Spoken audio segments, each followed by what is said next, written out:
Hello guys, मैं हूँ शिक्षा और मैं शिक्षा डॉट ट्रिपल थ्री मेरे ब्लॉग का नाम है। तो मैं आज बात कर रही हूँ कि क्रिमिनल कोर्ट कितनी होती हैं और क्रिमिनल कोर्ट और ट्रायल कोर्ट अलग अलग होती हैं क्या।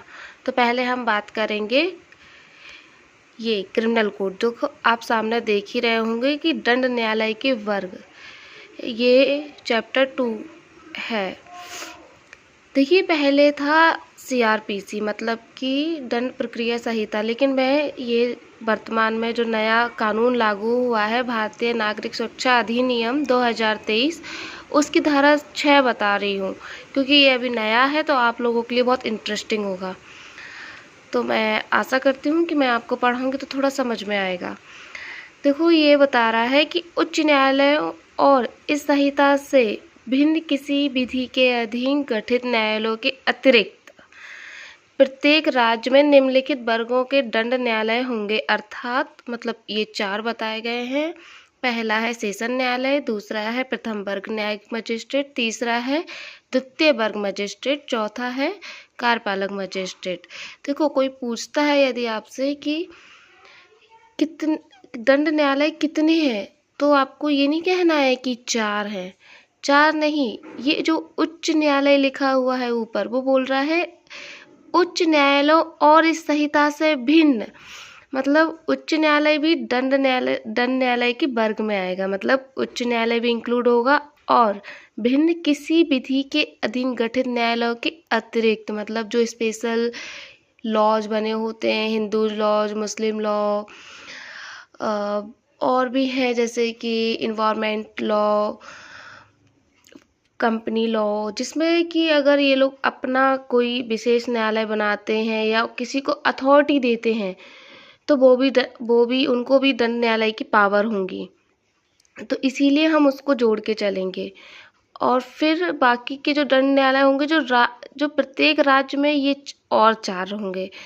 तो फिर आपको समझ में आया होगा। मैं फिर से बताती हूँ कि आप लोग, अगर कोई पूछता है कि दंड न्यायालय कितने होते हैं, तो आपको 4 नहीं कहना है, आपको ये बताना है कि ये 6 होते हैं।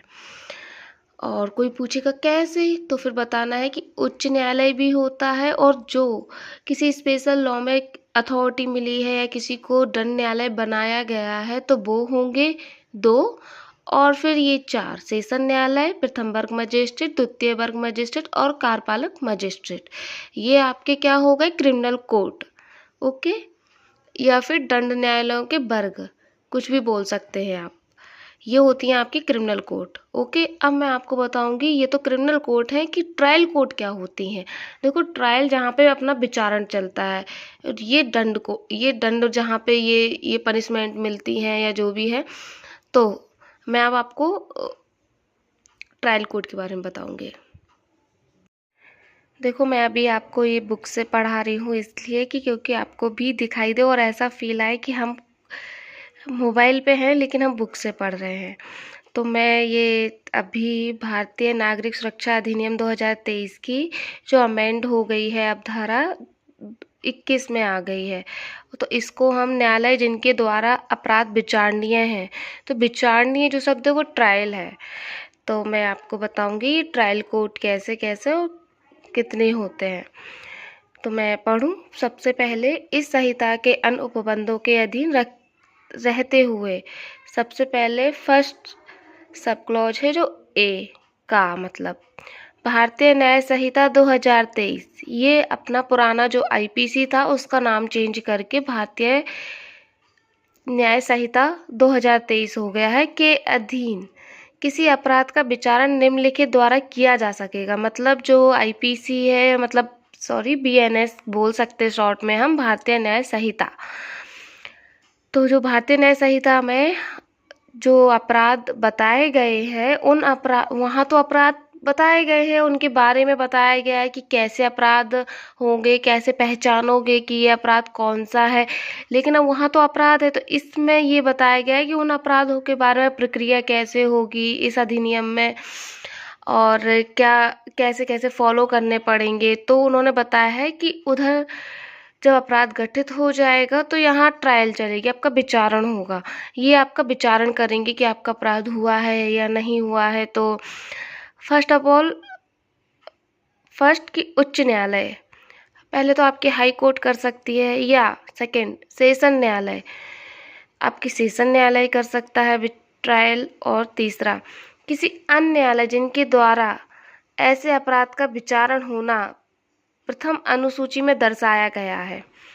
तो मैं अभी आपको ना प्रथम अनुसूची बताऊंगी, जो इस नई जो भारतीय नागरिक सुरक्षा अधिनियम 2023 में अपना जो आप बैरक पढ़ेंगे उसमें आपको पीछे जरूर मिलेगा एक शेड्यूल, 2 शेड्यूल हैं। तो एक शेड्यूल में आपके पूरे आईपीसी के अपराध बताए गए हैं, तो उसमें आपको क्लैरिफाई कर दिया है कि कौन सा मजिस्ट्रेट आपका ट्रायल कर सकता है, कौन सा पनिश करेगा, कौन सा अपराध आपका संज्ञेय है, कौन सा असंज्ञेय है, ये सब बताया गया है।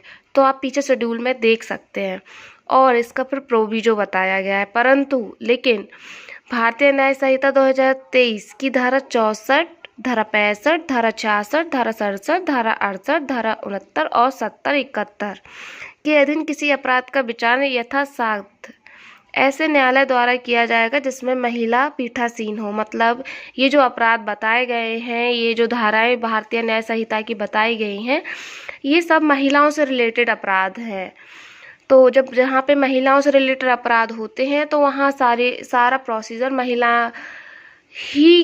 एक महिला अधिकारी ही करती है, इसीलिए उसमें बताया गया है। अब नीचे और दिया गया है कि सेकंड, किसी अन्य विधि के अधीन किसी अपराध का विचारण जब ऐसी विधि में इस निमित्त कोई न्यायालय उल्लिखित है तब ऐसे न्यायालय द्वारा किया जाएगा, और जब कोई न्यायालय इस प्रकार उपबंधित नहीं है तब उसका विचारण निम्नलिखित द्वारा किया जाएगा। देखो, जैसे मैंने पहले आपको बताया था क्रिमिनल कोर्ट में कि कहीं कुछ एक्ट जो बने हुए हैं स्पेशल, और उसमें स्पेशल किसी को ऑथराइज किया गया है, तो सेम वही कि अगर किसी एक्ट में किसी को ऑथराइज किया है कि ट्रायल यहाँ होगी तो वही होगी। लेकिन अगर किसी एक्ट में नहीं बताया गया है तो वहाँ पे ट्रायल ये उच्च न्यायालय करेगा, और सेकंड कि कोई अन्य न्यायालय जिनके द्वारा ऐसे अपराध का विचारणीय होना प्रथम अनुसूची में दर्शाया गया। और जो मैंने अभी बताया था कि शेड्यूल दिया गया है आज